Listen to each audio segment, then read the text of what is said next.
और वहीं अब बात करते हैं उस सत्ते के पत्ते की जो 2022 के चुनाव में सबसे बड़ा फैक्टर साबित होता हुआ दिख रहा है, और ये है अयोध्या का राम मंदिर।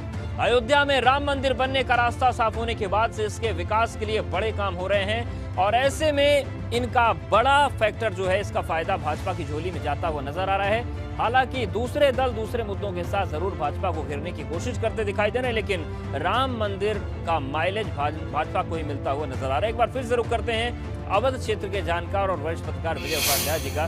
सर, अयोध्या का सत्ता का जो पत्ता राम मंदिर है, क्या हम इसे मान ले कि जितने भी समीकरण होते हैं, लेकिन राम मंदिर बनने लगा है तो इसका सीधा फायदा भाजपा को मिलने जा रहा है? देखिए, इसका फायदा तो बीजेपी को मिल रहा है। ढेर सारी डेवलपमेंट की स्कीम्स भी इसके साथ जुड़ी हुई है, उसका भी फायदा बीजेपी को मिलेगा, लेकिन इसका बीजेपी को नुकसान भी है।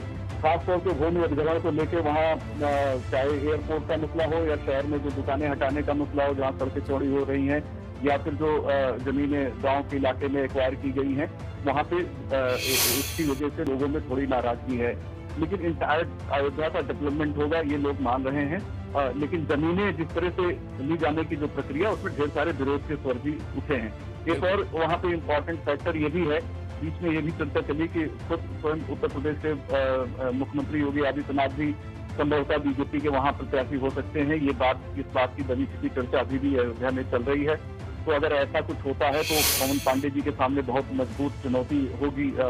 बिल्कुल, और ये चुनौतियां कई सिरे में है, लेकिन अगर ऐसा होता है तो और चुनौती बढ़ी जाए। अब बारी है मथुरा विधानसभा सीट के उस सत्ते के पत्ते की, जो आने वाले विधानसभा चुनाव में सबसे बड़ा फैक्टर साबित हो सकता है। और मथुरा विधानसभा सीट का सत्ते का पत्ता है वो ब्राह्मण वोटर, जिनकी तादाद इस सीट पर सबसे ज्यादा है। और ऐसे में ब्राह्मण वोटर जिस उम्मीदवार और पार्टी का साथ देते हैं, उसकी जीत का रास्ता काफी हद तक साफ हो जाता है। तो सीधे रुख करते हैं वरिष्ठ पत्रकार अनंत स्वरूप वाजपेयी देशभक्त जी का। सर, आप ब्राह्मण की बात कर रहे थे, ये क्या समीकरण है और क्या असर इसका पड़ सकता है?